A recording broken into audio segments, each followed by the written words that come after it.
I really think so much.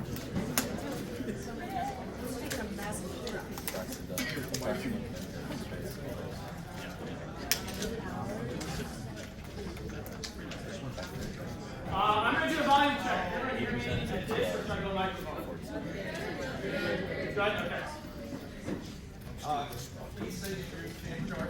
If you haven't met Chandler, wonderful guy, great volleyball player, one of our great leaders, played for Marquette for 4 seasons. Four seasons for Marquette. Got to the national semifinal. Yep. Played great in the national semifinal. Yep. Continues to play at an incredibly high level. And it's going to share some leadership, some skills, and some ideas and insight. And it's great to have someone like him with 11 teams with such class and such respect from his teammates to come back to you. So with that, Yeah, thanks, Jason, and thanks, Brian, for getting the group all active too. So, just want to take a moment to kind of let you know what you're in store for. So, have some cool stories to share. I got the privilege to study leadership while I was in college. Gave very cheesy but tangible things and exercises that I then implemented with the club team, and it went a long way. So hopefully you get something out of this. If you have questions throughout, raise a hand, chime in. Feel encouraged to interrupt. Happy to go into depth to address any questions or concerns you have. You guys have a clicker? Okay. So, in terms of an agenda for today, we'll start with just getting our minds right. We'll all be on the same page here with learning about leadership. The second thing will be, The second thing will be about getting to know one another. Before we dive in any further, we'll do a little bit of introductions. Oh, heck yeah. And then I'll get into the meat and potatoes of my leadership journey and how it helped the Marquette club team way back in the day. We'll wrap up with some of the takeaways, some reflections, and we'll have some time at the end for questions as well. So before we get in any further, I need 8 volunteers. 1, 2, 3, 4, 5, 6, 7, and 8. Yes. Everyone got your number? Dude, I will do this. 1, She wants 2, to. She wants to. So, 8 volunteers, you can stay where you're at. When it gets to your turn, just stand up. We're going to go through a reflection to get our minds right. So, you see the number there, number 1, if you can kick us off. Yup. I wonder what you're thinking right now. You're in some remote location with a bunch of people you may or may not know. Thinking about your next step, you know what I'm talking about. Just what am I going to be asked to do? Icebreakers? Yes. Speaking in front of the entire group? Maybe. Be a little vulnerable? Definitely.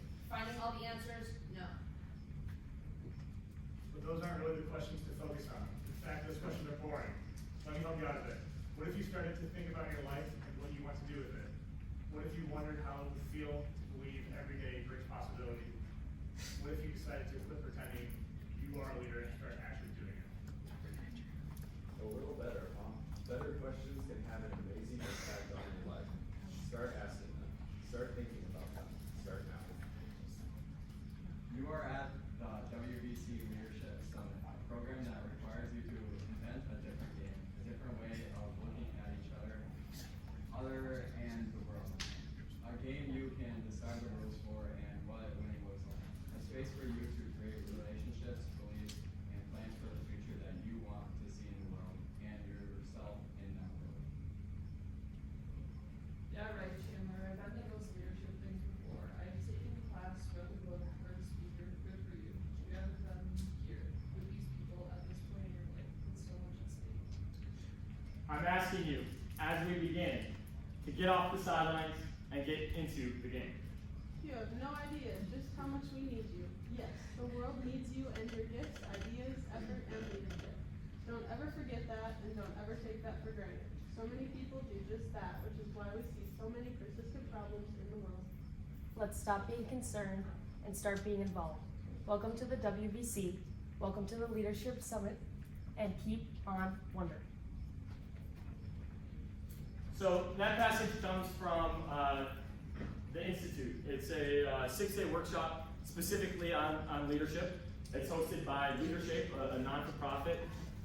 They go into corporate America. They work with teams to get them operating as efficiently as possible. And the cool thing is they're actually partnered with hundreds of campuses across the country. So I know, where's my lacrosse people at? You guys are lucky. Your campus actually is one of the partners.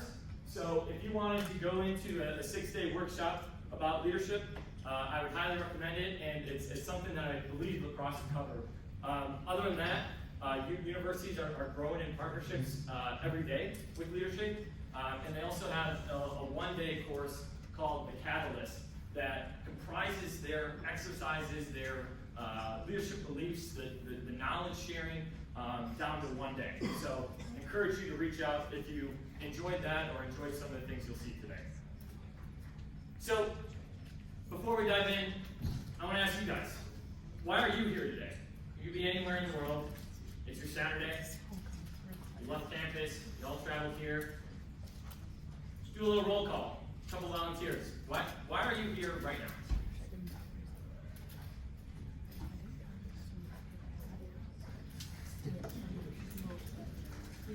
To be better leaders for our team.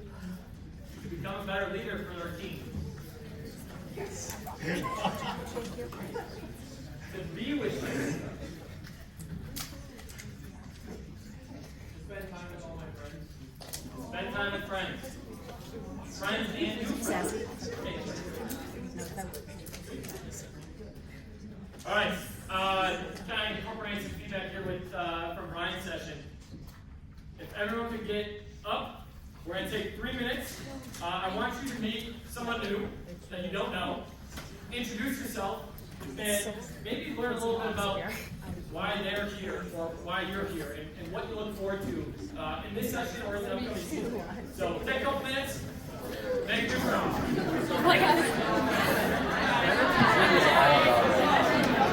Talking to the Tasmanian devil.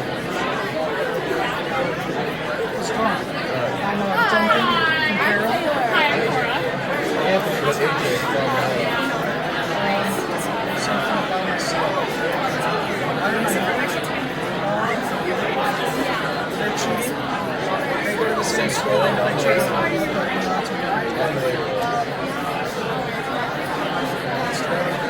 Something about myself. I'm here because people told me I should. I did have to wake up and like, wow, I like this one. It's insane. Because that'll be good to learn. Like she said, be a better captain, hopefully. Yeah, and meet new people from other conferences, or from the same conference. We don't know many people. We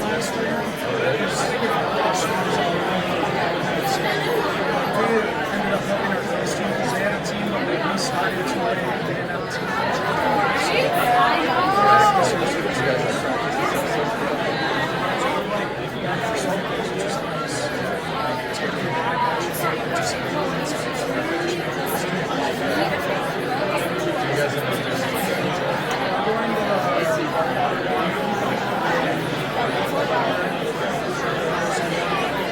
That's all we're doing.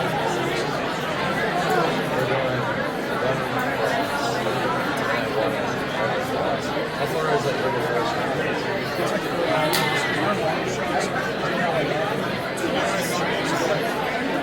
whitewater's the and up here was like a How far is this?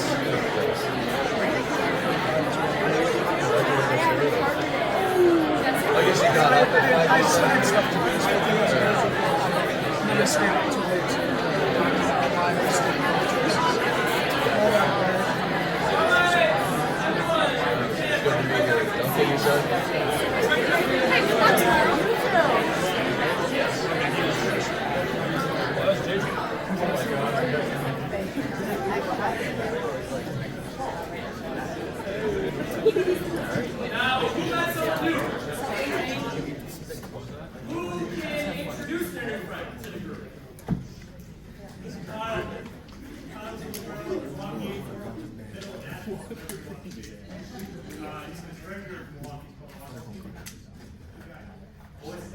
Kyle. Thanks for coming, Kyle. Yes. I met Zach.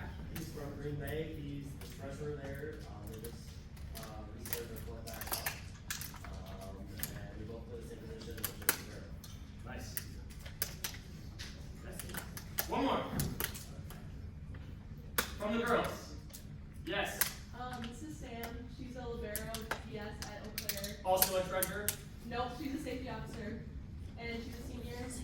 And she was on the winning team last year at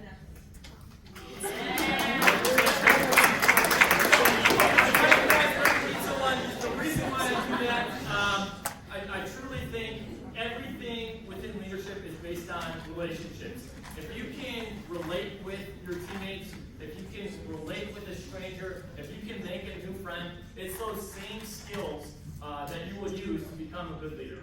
So now a little bit about me. So I went to Marquette 15, 18,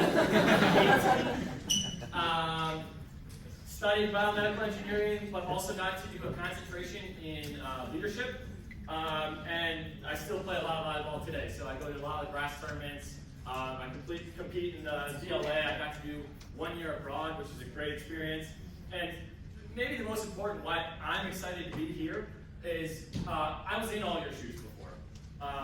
And I was a sophomore leading a large senior class, faced a lot of challenges, a lot of headaches, a lot of tough conversations, but I learned a ton through it. So I wanted to, one, encourage all of you guys to dive in, be passionate about your leadership positions. You're going to get so much out of them. They're going to help you in all your future endeavors, and to share my story and wish you guys some luck. So hopefully you guys get something out of today. What I'm here to talk about today is a few different tools, tips, and tricks that I used while at Marquette. But the biggest and what became my Bible while in school and in my first job was the 5 dysfunctions of a team. So the author, he spoke in many TED Talks. I'm not going to be able to do his 25 years of research compiled into this book any justice. I'll give the 2-minute summary of it, but there's a lot in here that you can use. So one of my goals for today is for you to understand the 5 dysfunctions, understand what makes teams that face these dysfunctions dysfunctional, how to overcome it and become a very high-functioning team, and what actions you guys, as the leaders, should be taking to go from these dysfunctions to a very efficient team.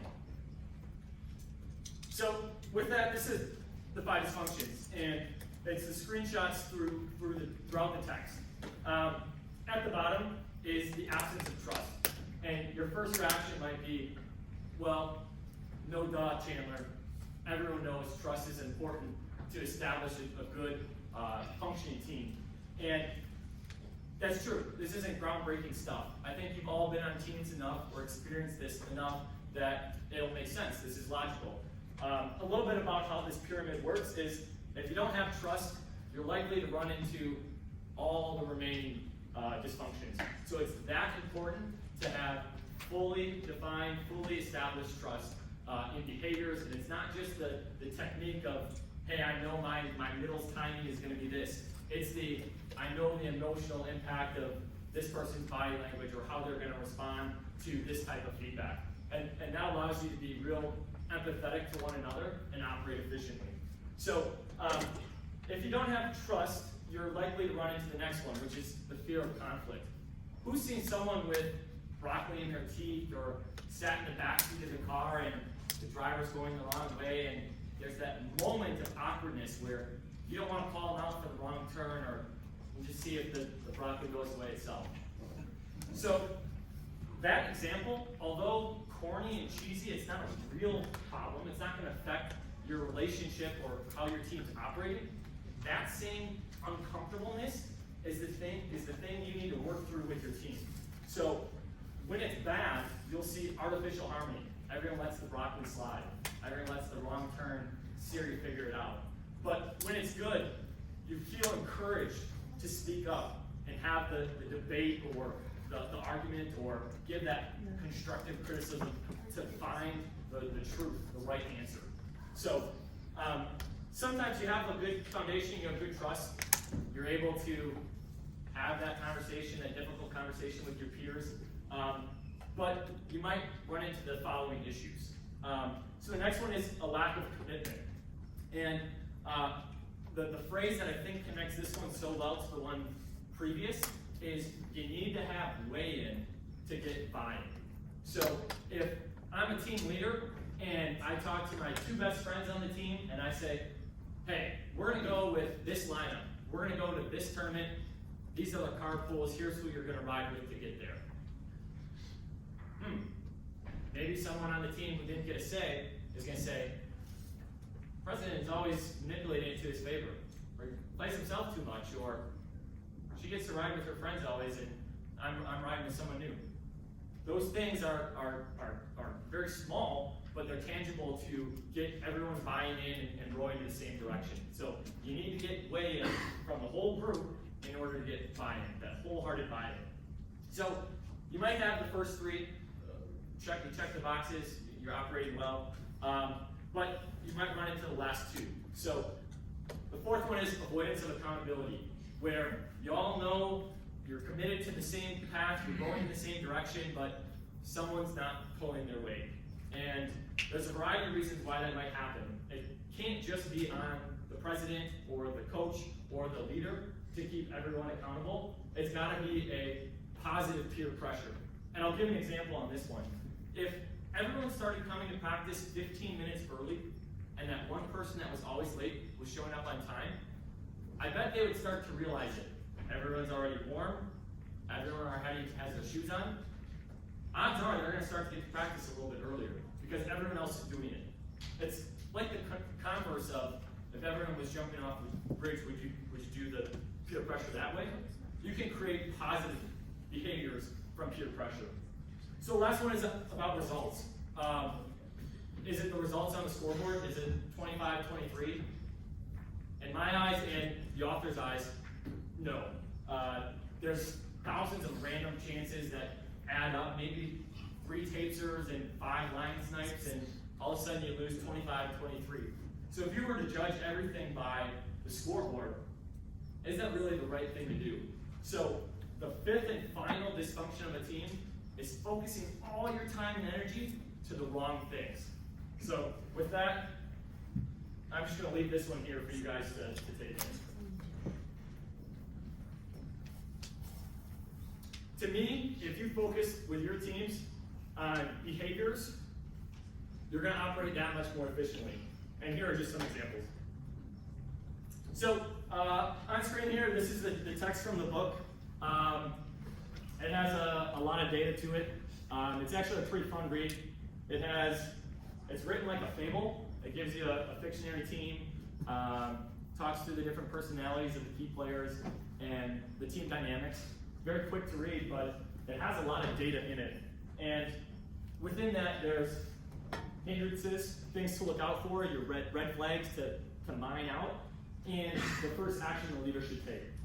So that's all great, Chandler, but how am I going to teach this to the rest of the team? How do I use this? I'll tee it up this way. So after my freshman year, was asked to be club president.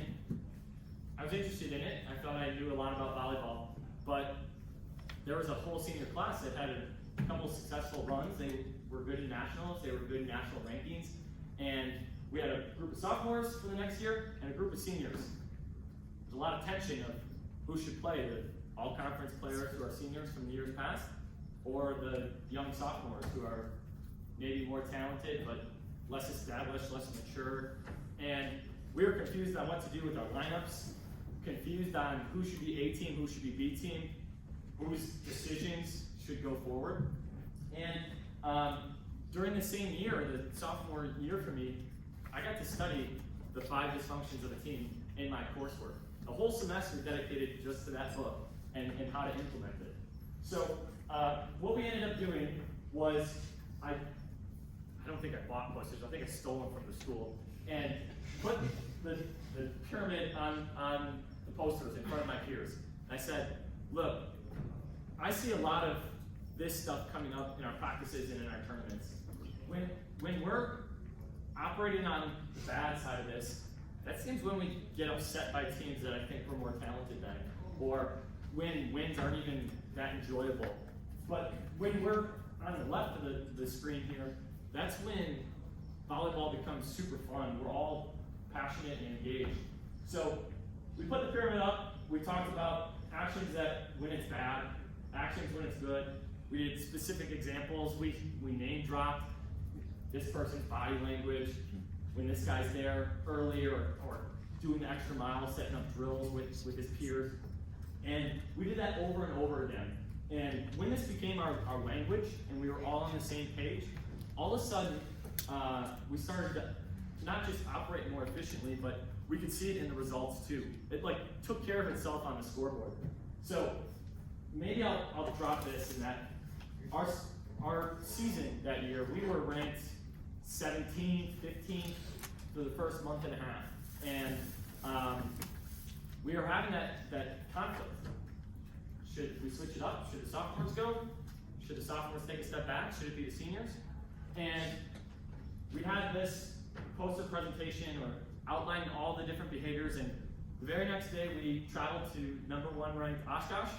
We beat them in a match. We traveled to the Hoosier and Lilac tournament and beat all the teams out east and in the Midwest. And within the next 2 weeks, we jumped from 17th ranked to #2 ranked. You go, we canceled practices, we had team talks, we didn't change any of our tactical strategy, but now all of a sudden we're winning those games that we were losing. This stuff works. And I'm not going to go into any more detail about good behaviors and bad. There's tons of data in here. I don't know if I hit the slides or not, but you'll see what it takes to move left on the columns here. But what I do want to focus on is the actions that the leaders can take to get your teams there. So first and foremost, how to establish trust. I think it comes down to a few things, and 20 years of data would back this up. So first and foremost, you have to be vulnerable. You have to open up to your team. You have to admit faults. You have to show your passion. You have to let your heart out. And you have to listen to your team. It's not going to be your answer that's going to win. Hey, I really think we should do this. It's going to have to come from the group. And once you really believe that, and you pour your heart on the line, you admit the fault, you open yourself up, it's much easier to establish that trust. I'll go into some exercises and tips and tricks that you can get to do that. The next one, in order to overcome the fear of conflict, that artificial harmony where no one wants to speak up about the broccoli and the tea. That's on you guys as leaders to demand input. Understand your tone, understand your lens, and then get that productive conflict going and that conversation going amongst your team. So there's a good way this was phrased in the book. It was similar to the you need weigh in to buy in, but some really good examples there. The third one is benefiting from positive peer pressure. So a good way to do that, you have long car rides with your peers, you have practices, you've got time outside practices, you've got life on campus. If you establish what I'll call a coach, it's not someone who's running practice, it's someone who's on your side to be the first follower. Hey, we want everyone to really focus on improved body language. We want everyone to say 4 or 5 things of positive feedback before anything constructive comes out. Those types of behaviors, if you have a first follower on that, they can help keep everyone accountable. The last two are keeping high standards. If you confront the difficult issues, you're honest with yourselves and your teammates, you air all your dirty laundry, and then the last one, that the team success is more important to everyone than personal success, I think your team's going to operate very, very effectively. So diving into the last one just a little bit more, in order to get buy-in from the group that team success is going to be more important or cooler than personal success, there's a lot of ways you can do that. And I think the most effective way is sharing a vision. Athletes talk about visualization all the time, picturing himself under pressure, the loud stadium, under the bright lights, what it might do. But if you sat down with your team on day one, took 10 minutes at practice, and appealed to all 5 senses, hey, you're in the stadium, the lights are very bright, you can feel the sweat dripping down from all the pressure and the good warm-up. You hear the loud music, you can smell the popcorn in the first stands, and your first action, your first swing, you went down and you bounced it across. If you can tell a 5-minute story where everyone gets to feel themselves in that moment and the joy that would come from it going well, sometimes they can buy in a little bit more to that team success of how cool that would be. All right, so for me, what did this actually mean? I talked about the one team talk, but how did I have confidence that it was going to work? How did I have the courage to give it a try? And it came from a lot of groundwork. The relationships with your peers are so important, and first and foremost, it was, how am I going to get to know this person more or better? Is it asking them to coffee, sharing a dinner with them, sharing a beer, staying up late after a night out? What's the way that they're going to be vulnerable with me and I can be vulnerable with them? Then, if they want to give me feedback or give the group feedback of specific to volleyball or about life, what am I going to get the most out of? Is it talking the tactics of volleyball, or is it about life? And then, can I leverage them to speak up in front of the group? These types of groundwork help prepare for those types of conversations. You know where everyone's head's kind of at, and it allows you to say, I think I've heard from everyone. I think everyone got their feedback in. Now we're going to go this way. And if everyone truly got their feedback in, they can't help but buy into that, whatever the tough decision was. All right, exercises and how to do this. You saw the example of the 5 dysfunctions, the pyramid going through good behaviors and bad, but that's a very tactical example. The first one I would recommend is around that vulnerability and what leadership calls as tell your story. So one of our first team talks was giving everyone a poster, allowing them 10 minutes to draw or tell their story, emblems or outlining key steps, and then you went around the room with your group of 10 teammates and everyone got their 15-minute spiel of here's why I'm who I am, here's where I came from, here's my family. And the power behind that, we had people tell us about having to grow up without their father, coming out in terms of sexual orientation for the first time, like groundbreaking stuff that set a baseline for our team to grow off of.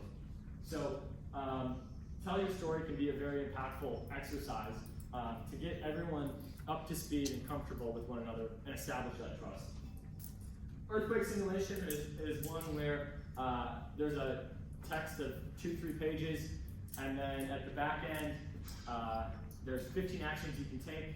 Some of them are like banging on the pipes to call for help, but you don't want to do that because there could be a gas leak, and you rank out which actions are you must do in order to survive, and which ones you wouldn't do because they could put you at harm's way. And what you find in that one is the synergy to group decisions.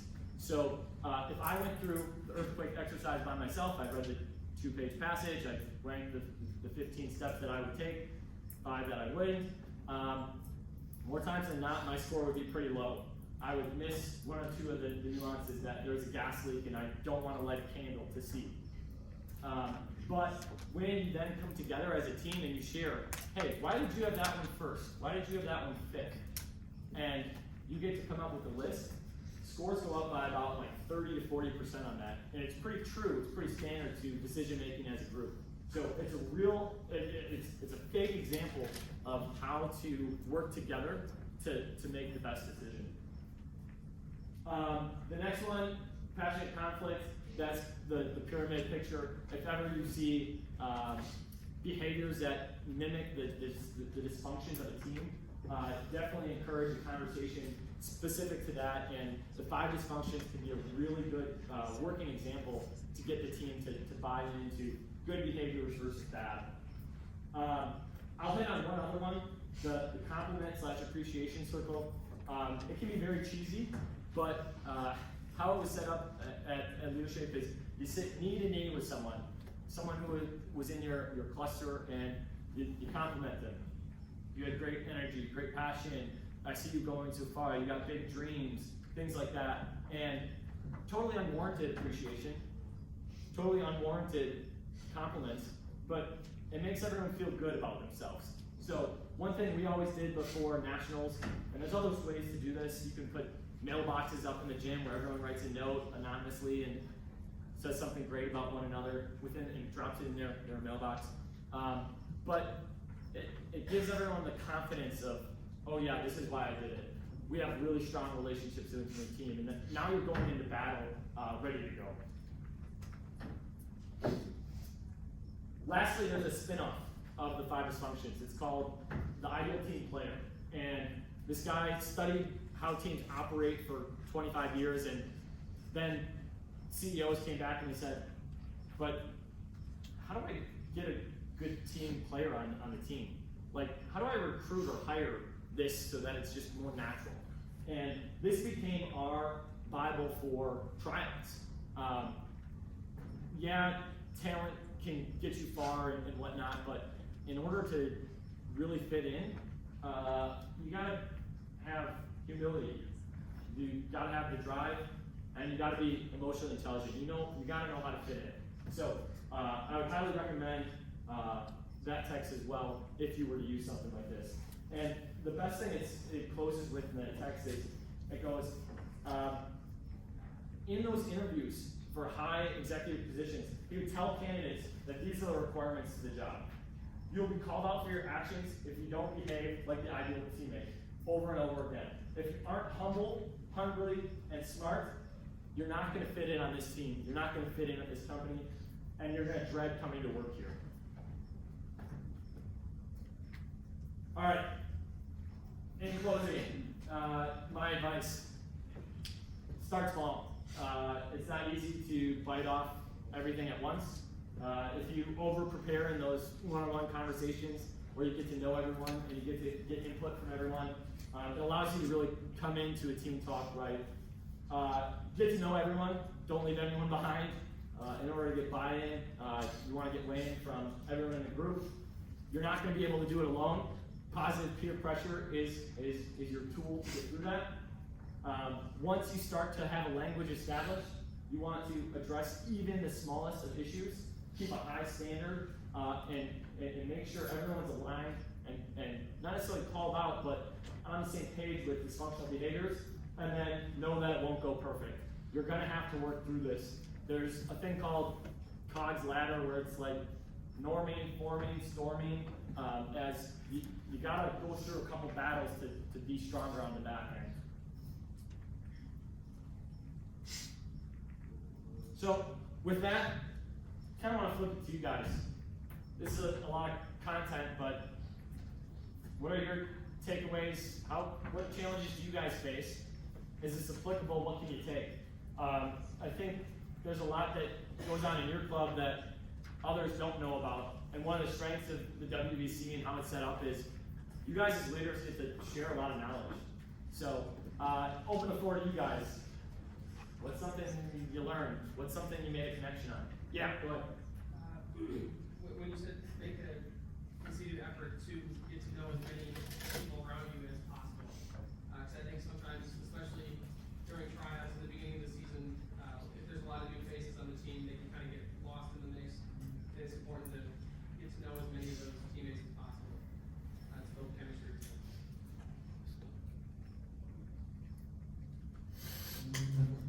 I know at least myself as somebody who's running a team, I spend so much time focusing on the volleyball and okay, what will be our service lineup, what will be all these different things, but we never really take that step back and look at the personal side and see, okay, where are we at as a team? Who are we and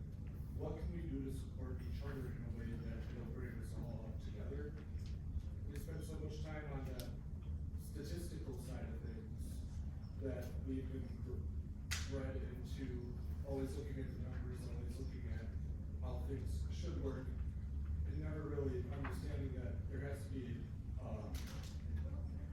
oil in the gears to make the machine down. Well, yeah, go ahead. You said sometimes when you're burned out, you can take time, you sacrifice, maybe sacrifice playing volleyball from just talking as a team, getting to know each other, and talking about, it doesn't even have to be volleyball related, you said talk about life, you can grow closer as friends. When you're closer as friends, you usually play better as a team.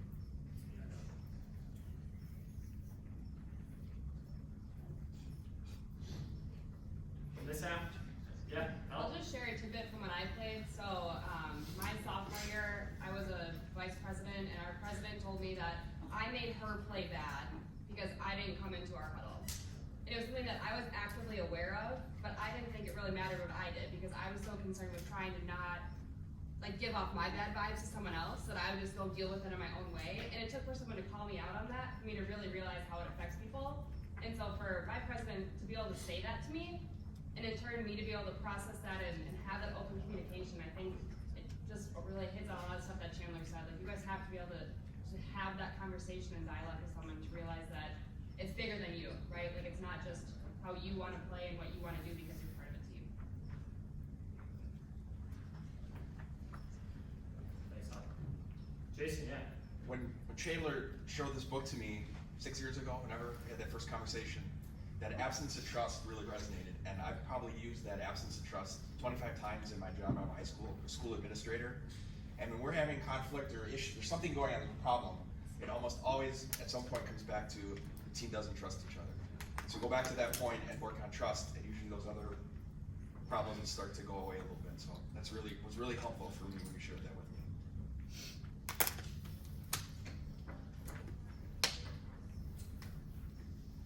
All right. I don't think I have much more to share. The takeaways here are just a summary of what actions you can take as a leader. Be honest, be vulnerable, go first. Host a passionate debate with the right intent. Do whatever you can to seek a wholehearted buy-in. Establish that foundation of positive peer pressure. Know that you can't do it alone. Maintain high standards for those dysfunctional or functional behaviors. And then just encourage you guys to go for it. I had no clue how this would go with my team. I was so nervous. I thought it was so cheesy and they would reject me as president. But it was 180-degree flip. It was so empowering of our group. So with that, just want to say thank you for letting me share my story. And then we have a couple minutes for questions related to this as well. Any questions for Chandler? Yes, so I have lots of extra information in here too that you guys can connect the dots on, but we'll make sure this gets out to those interested as well.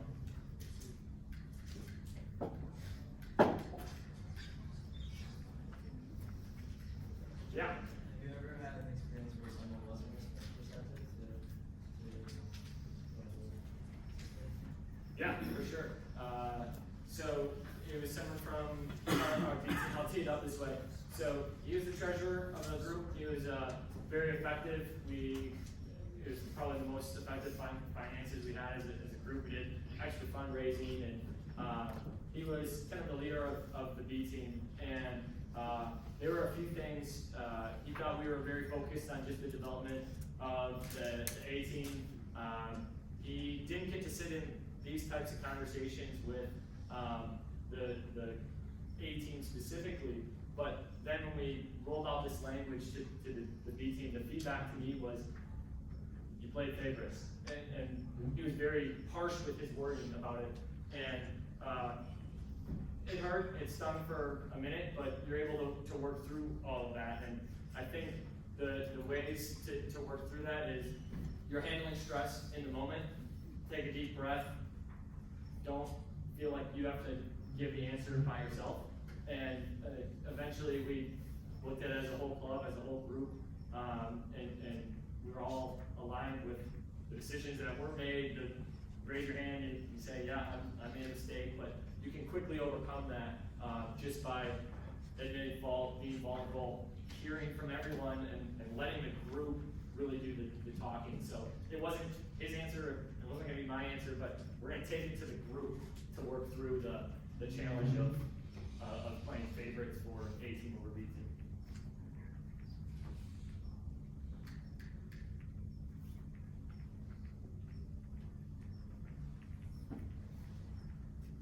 All right, Chase. Chandler, thank you so much. We really appreciate it.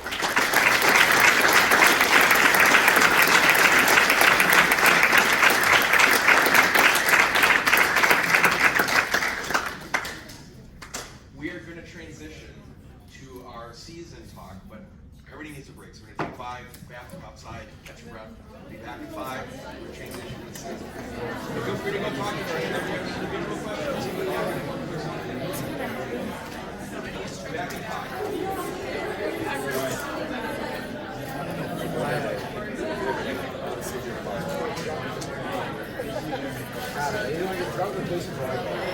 I want to play volleyball so bad.